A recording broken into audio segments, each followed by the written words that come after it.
ഇന്ന് നമുക്ക് നല്ല ഈസി ആയിട്ടുള്ള ഇതിനൊക്കെ സ്പെഷ്യലായിട്ട് ഉണ്ടാക്കാൻ പറ്റിയിട്ടുള്ള അറബിക് ബ്രെഡ് പുഡിങ്ങിൻ്റെ റെസിപ്പി നോക്കാം. അപ്പോൾ എൻ്റെ ചാനൽ ആദ്യമായിട്ട് കാണുന്നവരാണെങ്കിൽ വീഡിയോ ഇഷ്ടമായാൽ മറക്കാതെ ഒന്ന് സബ്സ്ക്രൈബ് ചെയ്യണേ. ഇനി നമുക്കിതിൻ്റെ റെസിപ്പി ഒന്ന് കണ്ടു നോക്കാം. അതിനായിട്ട് ആദ്യം തന്നെ നമുക്ക് ഒരു പാത്രത്തിലേക്ക് 1.5 കപ്പ് പാലാണ് അതിന് ഒഴിച്ച് കൊടുക്കുന്നത്. 1.5 കപ്പ് പാൽ ഒഴിച്ചിട്ട് ഇതൊന്ന് ചൂടാക്കാനായിട്ട് വെക്കുക.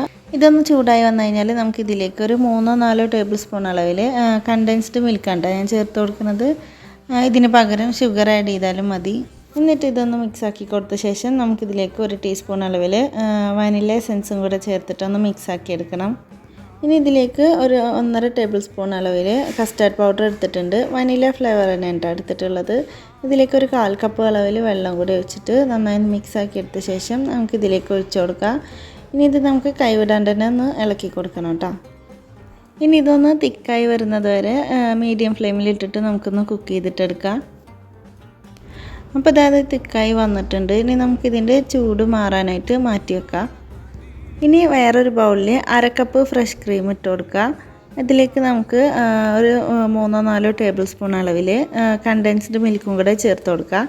ഇനി 1 ടീസ്പൂണ് വനില എസൻസും കൂടെ ചേർത്തിട്ട് നന്നായിട്ട് കട്ടകളൊന്നും ഇല്ലാണ്ട് മിക്സാക്കിയിട്ടെടുക്കുക. അപ്പോൾ ഇതുപോലെ നല്ല സ്മൂത്താക്കി എടുക്കണം കേട്ടോ. ഇനി നമുക്ക് പുഡിങ് സെറ്റ് ചെയ്ത് തുടങ്ങാം. അതിന് വേണ്ടിയിട്ട് ഒരു പുഡിങ് ട്രേയിലേക്ക് നമ്മൾ ഫ്രഷ് ക്രീമിൻ്റെ ഒരു മിക്സ് റെഡിയാക്കി എടുത്തില്ലേ, അത് നമുക്ക് ഇതിലേക്ക് ഒഴിച്ചു കൊടുക്കുക. എന്നിട്ട് ഒരു ട്രേയിലൊന്ന് സ്പ്രെഡ് ചെയ്ത് കൊടുത്ത ശേഷം ബ്രെഡ് വെച്ച് കൊടുക്കുക. ബ്രെഡിൻ്റെ മുകളിലായിട്ട് നമ്മൾ നേരത്തെ ഉണ്ടാക്കിയിട്ടുള്ള കസ്റ്റാർഡും കൂടി ഒഴിച്ചു കൊടുക്കുക. ഇനി ഇതുപോലെ തന്നെ സെയിം ആയിട്ട് തന്നെ സെക്കൻഡ് ലെയറും സെറ്റ് ചെയ്തിട്ട് എടുക്കണം. ഇതുപോലെ ഫ്രഷ് ക്രീമിൻ്റെ ഒരു മിക്സ് കസ്റ്റാർഡിൻ്റെ മുകളിലായിട്ടും ഒഴിച്ചു കൊടുക്കണം കേട്ടോ. എന്നിട്ട് ഇതൊന്ന് സ്പ്രെഡ് ചെയ്ത് കൊടുക്കുക.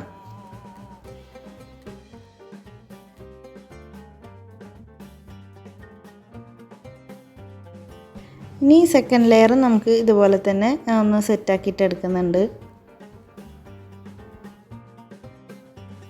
ഇനി ആ ഫ്രഷ് ക്രീമിൻ്റെ ഒരു മിക്സ് നമുക്ക് ഇതിൻ്റെ മുകളിലായിട്ട് മുഴുവനായിട്ട് തന്നെ ഒഴിച്ചു കൊടുക്കുക. എന്നിട്ട് നമുക്ക് ഇതിൻ്റെ മുകളിൽ നട്ട്സ് ഇട്ട് കൊടുക്കുക. ഇതിൻ്റെ മുകളിലായിട്ട് നമുക്ക് ഇഷ്ടമുള്ള നട്ട്സൊക്കെ ഇട്ട് കൊടുക്കുക. എന്നിട്ടിത് ഒരു 3-4 മണിക്കൂറൊന്ന് ഫ്രിഡ്ജിൽ വെച്ചിട്ട് തണുപ്പിച്ചിട്ടെടുക്കാം. എന്നിട്ട് നമുക്കിത് കട്ട് ചെയ്തിട്ട് സെർവ് ചെയ്യാം കേട്ടോ. അപ്പോൾ ഇത്രയേ ഉള്ളൂ. വളരെ സിമ്പിളായിട്ട് നമുക്ക് പെട്ടെന്ന് തന്നെ ഉണ്ടാക്കാൻ പറ്റിയിട്ടുള്ള നല്ല അടിപൊളി പുഡിങ്ങിൻ്റെ റെസിപ്പിയാണ് ഇത്.